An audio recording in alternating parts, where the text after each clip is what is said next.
As chairman of Henley Partners, I'd like to give you a few thoughts. First of all, in 1642, London was actually very small.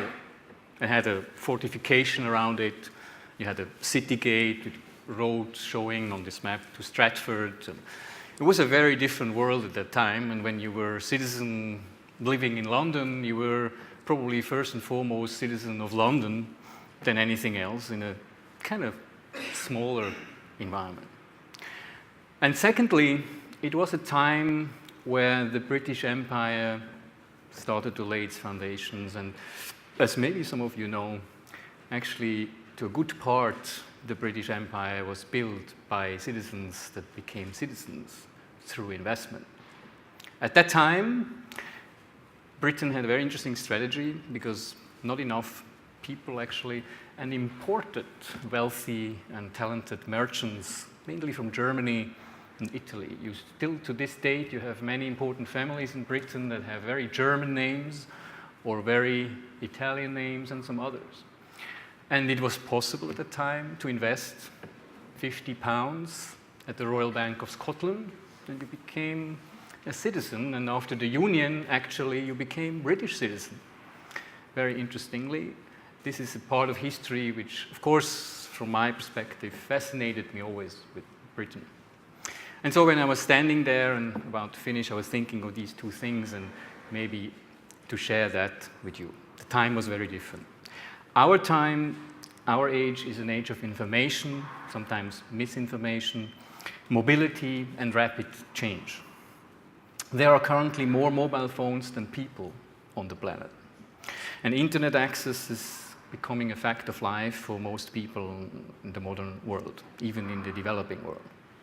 Apart from a few isolated and state-controlled places, the digital world is a largely borderless terrain where internet users can access and produce information from and for any corner of the world.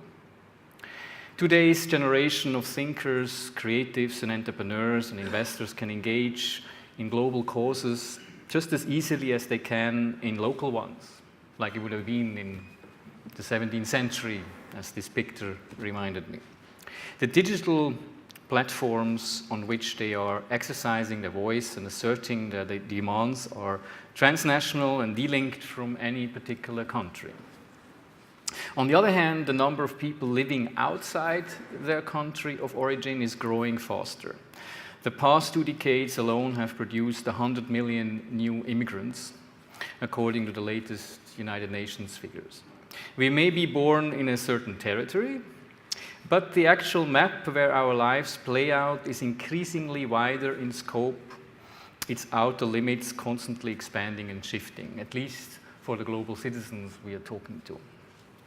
With global connectivity and global mobility comes a new community of global citizens whose identities are dynamic and fluid.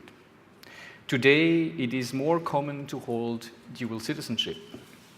It is not unusual to grow up in one country, attend school in another, work in a third country, and settle in a fourth country. And for your children to do the same thing.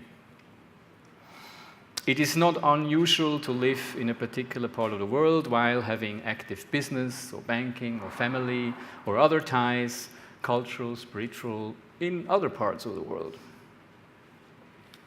As a result, 21st century citizenship has become a complex phenomenon with many permutations and expressions that are now possible that were not possible before. Some countries in the world are adapting themselves to the needs and realities of their citizens, while others lag a little bit behind, still clinging on to outdated notions of nationhood and nationality.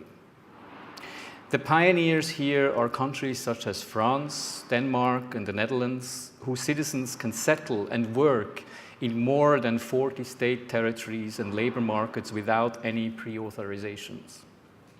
Citizens of countries such as Sri Lanka, Mongolia, or Madagascar, for example, on the other hand, only have such rights in their own countries.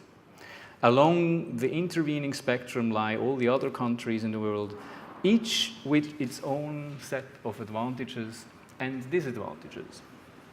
The Henley Partners Kochenov Quality of Nationality Index sets out to map this landscape, producing an objective, quantifiable account of what it is actually like to hold nationality in one country rather than another. The index is not interested in the political power or geopolitical size of states themselves. This information is irrelevant to the lived experience of citizenship.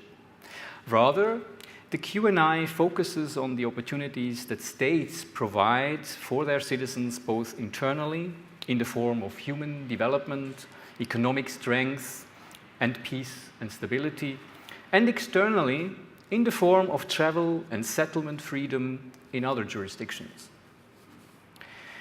With the Q&I, we can really see how the nationalities of all the world's countries compare to one another, both overall and within the different subcategories of the index, which are very interesting, actually. It's very interesting, and I think Dimitry will show us in a moment, not just to look at the headline index, but how these subcategories really compare with each other and compare the countries with each other.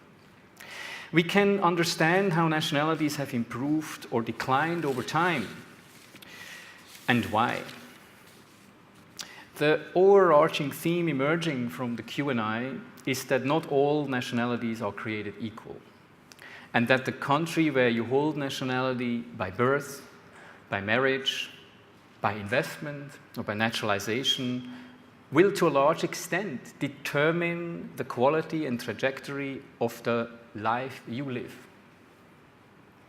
This kind of knowledge is indispensable for global citizens who want an in-depth picture of opportunity and risk in a country before they decide to make it their home.